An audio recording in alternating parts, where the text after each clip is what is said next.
ಏನಿಲ್ಲ, ರಾಜ್ಯಕ್ಕೆ ಒಳ್ಳೆ ಮಳೆ ಬೆಳೆ ಆಗಲಿ. ಯಾಕಂದ್ರೆ ಬರಗಾಲದ ಒಂದು ಛಾಯೆ ಇಡೀ ರಾಜ್ಯದಲ್ಲಿ ಇವತ್ತು ಆವರಿಸಿದೆ. ಅದಕ್ಕೆ ತಾಯಿ ಚಾಮುಂಡಿಯಲ್ಲಿ ಇವತ್ತು ಮಳೆ ಬೆಳೆ ಆಗೋದ್ರ ಮೂಲಕ ಒಳ್ಳೆಯ ಒಂದು ಫಸಲು ಬರಲಿ, ರೈತರು ರಾಜ್ಯದ ಜನ ಸುಖ ಸಮೃದ್ಧಿಯಿಂದ ಇರಲಿ ಅಂತ ಹೇಳಿ ತಾಯಿಯಲ್ಲಿ ಪ್ರಾರ್ಥನೆ ಮಾಡಿಕೊಂಡೆ. ಒಡೆದ ಮನೆ ಅಂತಾನೆ ಹೇಳ್ತಾರಲ್ಲ ಸರ್, ಏನಕ್ಕೆ ಸರ್ ಒಡೆದ ಮನೆ ಮತ್ತದು ಏನು ನೋಡಿದ್ರಲ್ಲ ಮೊನ್ನೆ ವಿಧಾನ ಪರಿಷತ್ತಿನಲ್ಲಿ ಯಾವ ರೀತಿ ಒಂದು ಅಡ್ಡ ಮತದಾನ ಆಯಿತು. ಅದಾದ ಮೇಲೂ ಸಹ ಅದರ ನೈತಿಕ ಜವಾಬ್ದಾರಿ ರಾಜ್ಯಾಧ್ಯಕ್ಷ ತಗೋತಾ ಇಲ್ಲ, ಮತ್ತೆ ಯಾರು ತಗೋತಾ ಇಲ್ಲ. ಇದೆಲ್ಲ ನೋಡ್ಬಿಟ್ರೆ ಎಲ್ಲ ಇಬ್ರು ಹೊಂದಾಣಿಕೆ ಆಗಿ ಕಾಂಗ್ರೆಸ್ ಮತ್ತು ಬಿಜೆಪಿ ಹೊಂದಾಣಿಕೆ ಆಗಿನ ಅಡ್ಡ ಮತದಾನ ಮಾಡ್ತಾ ಇರುತ್ತೆ. ಎಲ್ಲರಿಗೂ ಗೊತ್ತಿರುವಂತ ಸಂಗತಿ. ಇಡೀ ಪಕ್ಷ ಹೊಂದಾಣಿಕೆ ಆಗಿದೆ, ವ್ಯಕ್ತಿಗಳು ಪಕ್ಷ ಕೇಂದ್ರದಲ್ಲಿ ಭಯಂಕರ ಸ್ಟ್ರಾಂಗ್ ಇದೆ.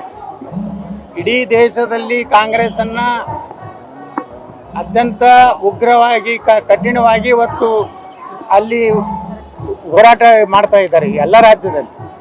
ಅದು ಕರ್ನಾಟಕ ಬಿಜೆಪಿಯಲ್ಲಿ ಇವತ್ತು ಹೊಂದಾಣಿಕೆ ರಾಜಕಾರಣದಿಂದ ಬಿಜೆಪಿ ಕಾರ್ಯಕರ್ತರು, ಬಿಜೆಪಿ ಕಟ್ಟಿ ಬೆಳೆಸಂತ ಕರ್ನಾಟಕದ ಏನು ಜನ ಹಿರಿಯರು ಇದ್ದಾರೆ, ಅವ್ರು ಬಹಳ ಇವರ ಒಂದು ಚಟುವಟಿಕೆ ನೋಡಿದ್ರೆ ಇವತ್ತು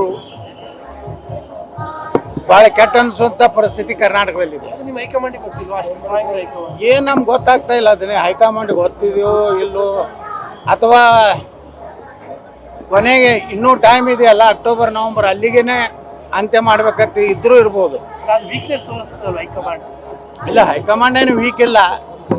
ಎಂತಿಂಥ ರಾಜ್ಯದಲ್ಲಿ ಬಹಳ ಸ್ಟ್ರಾಂಗ್ ಆಗಿ ಇದು ಮಾಡಿದ್ದಾರೆ. ಆದರೆ ಕರ್ನಾಟಕದಲ್ಲಿ ಅದೇನೋ ಒಂದು ಬಹಳ ಪ್ರಭಾವಿ ನಾಯಕರಿದ್ದಾರೆ ಅನ್ನೋಂಥ ಭಯ ಏನಿದೆ, ಈ ಭಯ ಎಲ್ಲ ಹಾರಿ ಹೋಗಿದೆ. ಈಗ ಬರಗಾಲದ ಬಗ್ಗೆ ಮಾತಾಡ್ತಾ ಇದ್ವಿ, ಅದು ಕೂಡ ಅದ್ದೂರಿಯ ದಸರಾ ಮಾಡಬೇಕು